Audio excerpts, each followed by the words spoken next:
Muy buenos días, buenas tardes o buenas noches, dependiendo a qué horas vayan a ver el video.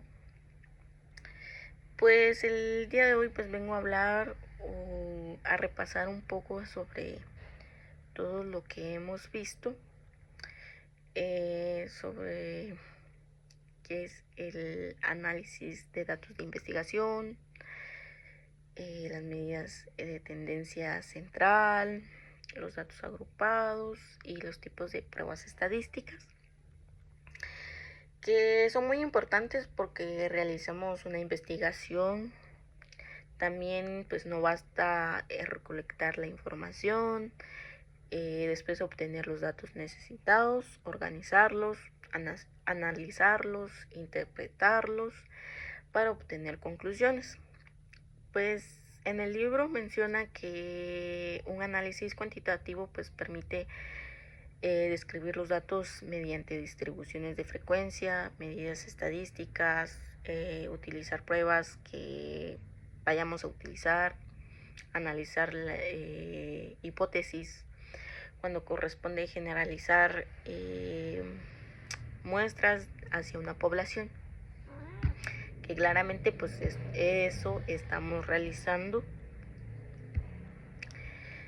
Pues tenemos las medidas de tendencia central. ¿Qué es esto? Son valores que nos permite identificar alrededor de un punto y se centra en unos datos. Según el libro, las principales medidas de tendencia central son la moda, la mediana y la media, que son valores que se distribuye mediante a una medida adecuada a un nivel de mediación de una variable. Bueno, ¿qué es una moda? Es el valor que aparece sobre un mayor de frecuencia. Por ejemplo, unos datos. Está el 5, el 6, 3 veces el 7, 8 y el 9. ¿Cuál es el número que se repite? Es el 7. Por lo tanto, nuestra moda es el 7. Para hacer una moda hay que ver el número que más se repite y entonces esa es nuestra moda. También una característica muy importante que podemos encontrar son una sola moda se puede llamar unimodal, dos modas bimodal, varias modas multimodal. Si en ningún valor se repite o puede ser, eso entonces no existe que tenga una moda. Esto se señala como una moda que puede utilizarse incluso con una variable a nivel nominal. Entonces pasamos también a lo que es una mediana. Es el valor exactamente que se ordena de datos de menor a mayor. Por ejemplo, está los datos que es el 10, el 12, el 15, el 18 y el 20. ¿Cuál será el número que queda en medio de esos datos? Dije el 10, el 12, el 15, el 18 y el 20. Entonces es el 15 porque está entre el medio del 10 y el 12 y el 18 y el 20. Entonces nuestra mediana es el 15. Claramente el dato que vaya entre el medio de los datos, pues claramente es el 15. Si tenemos también números de datos par, que sea el 10, el 12, el 15 y el 18, podemos determinar que nuestros valores centrales es el 12 y el 15 porque son números que van entre el 10 y el 18, ya sea pares. Entonces, para hacer esto, tenemos que hacer la suma dentro del 12 y el 15, lo sumamos y lo dividimos en 2. Por lo tanto, esa va a ser nuestra mediana, perdón. Aquí el resultado que yo hice fue 13.5. Por lo tanto, esa es nuestra mediana. Entonces también en el libro explica que la mediana divide de una distribución de dos partes, perdón. Aproximadamente es un caso que queda debajo por la otra mitad, por encima. También resulta que es útil cuando existen valores extremos. Entonces sigue la media.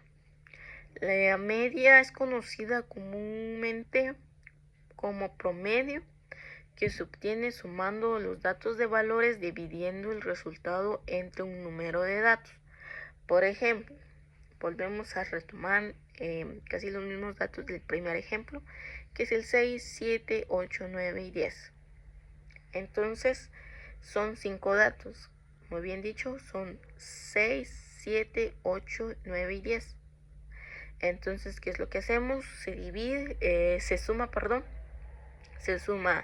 el 6, 7, 8, 9 y 10. El resultado que a mí me dio fue 40. Por lo tanto, tenemos 5 datos. ¿De dónde traje los 5 datos? Fue contando los datos que yo di, que fue 6, 7, 8, 9 y 10, que en total son 5 datos. Entonces, sumé esos datos que fueron 40, lo divido en 5 y el resultado que me dio fue 8. Entonces, la media fue 8. También la media es muy utilizada para caracterizar importantes datos. Tenemos valores extremos. Un ejemplo es el 5, el 6, 7, 8 y 9. Esos son los datos. Entonces nuestra media es el 7. ¿Por qué el 7? Porque si le agregamos un valor extremo, 100, la media aumenta considerablemente. Por determinados casos, la media puede responder a mejor datos que la media. Datos agrupados. Ahora sí pasamos a otro tema, que son los datos agrupados. Son aquellos que se organizan entre intervalos o clases, especialmente cuando tenemos gran cantidad. Por ejemplo, imaginemos que queremos conocer las edades de 30 estudiantes. Entonces, en lugar de describir 30 edades individualmente, podemos organizarlo. De las edades, por ejemplo, yo hice el ejemplo de 18 a 20, 21 a 23, 24 a 26 y 27 a 29. Entonces la frecuencia dentro de esas cantidades de 18 y 20, la frecuencia es 8, de 21 a 23 la frecuencia es 10 y de la edad de 24 a 26 la frecuencia es 7, la edad de 27 a 29 la frecuencia es 30. Entonces el intervalo de clases es 18, 20, 21 y 23. 24, 27, 29. La frecuencia es la cantidad de personas que pertenece al intervalo. Entonces, el total son 30 estudiantes. Entonces, que esto va a facilitar más rápido. Entonces, ¿qué es la distribución de frecuencia? Son los datos que va indicando cuántas veces aparece el valor o el intervalo.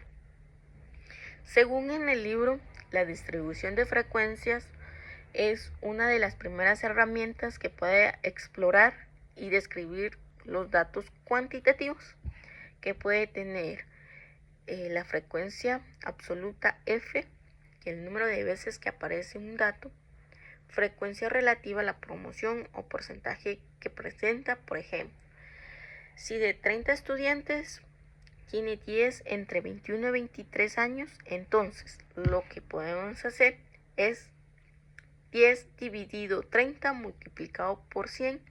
Entonces el resultado es de 33.33%.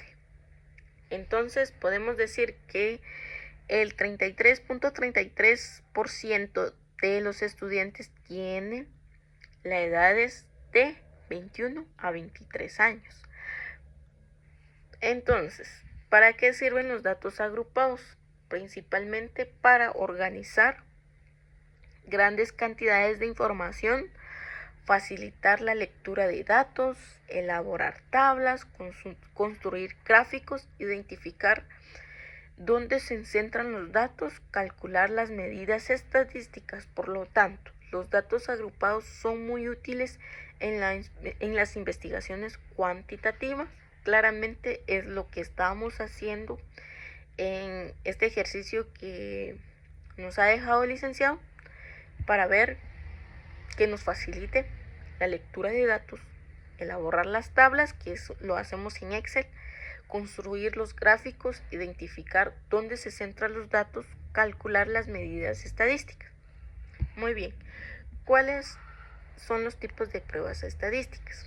Que este es otro tema que tenemos, los datos organizados, que se realiza con pruebas estadísticas, que bien dicho en Excel, que son estadísticas inferencial, que permite analizar información obtenida una muestra y bajo determinadas condiciones, que generaliza los resultados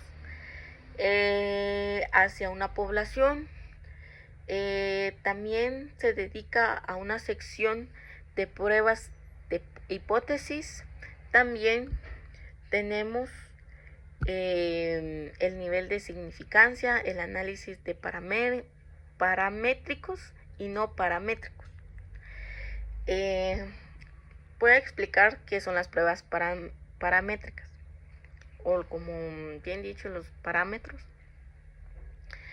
que son determinados supuestos estadísticos con ciertas características de distribución de datos, que principalmente en el libro menciona que es Pearson, la regresión lineal, prueba T, ANOVA y la prueba de diferencias de promociones, que muy bien dicho, esto venía en la comprobación de lectura que tuvimos recientemente, que es la recolección de Pearson, para reconocer la relación de dos variables cuantitativas.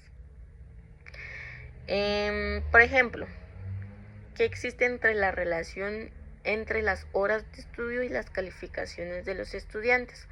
Podemos analizar las horas de estudio y las calificaciones obtenidas.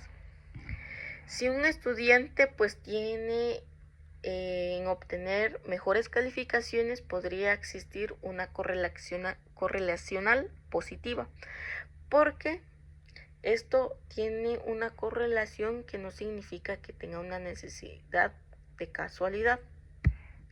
También tengo la explicación sobre para qué sirve la prueba T. Esto permite determinar situaciones. Por ejemplo, queremos saber qué existe sobre la diferencia entre el promedio de calificaciones de dos grupos de estudiantes, que podríamos comprobar sobre el grupo A y B, que el promedio de A es de 75 y el grupo B es de 82, que podemos determinar que son diferentes estadísticas y tienen diferentes significados. ¿Por qué? Porque pues van variando los grupos y las diferentes estadísticas. También, ¿qué sirve ANOVA? Es análisis de varianza, que son medidas de 3 o más grupos. Por ejemplo, las calificaciones de estudiantes del primer semestre, segundo semestre y del tercer semestre. Este da lugar de muchas comparaciones individuales, y esto podemos utilizar ANOVA, que es un factor de principales procedimientos estadísticos y paramétricos. También está el tema de pruebas no paramétricas, que también existe,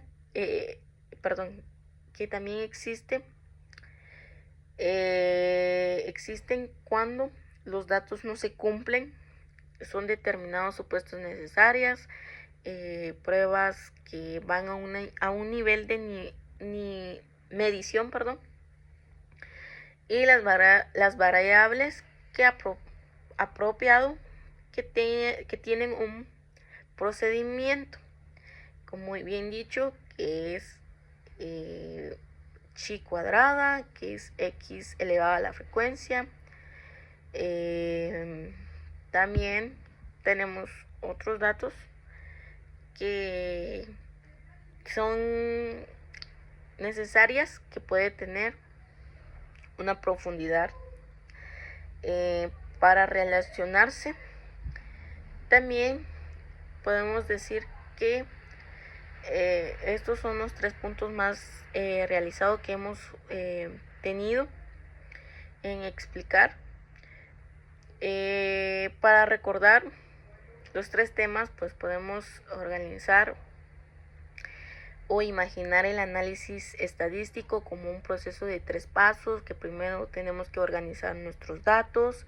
Segundo, podemos describir mediante las medidas, como lo mencionaba, que es la media, la mediana y la moda. Y el tercer paso, para realizar, podemos investigar qué es lo que se requiere, qué pruebas estadísticas tenemos que analizar o qué diferencias de hipótesis queremos. Entonces vamos teniendo o realizando, que son 3 formas que se van a realizar. Entonces con esto termino explicando las medidas que se bastan con el libro, y que son muy importantes las medidas que se habló.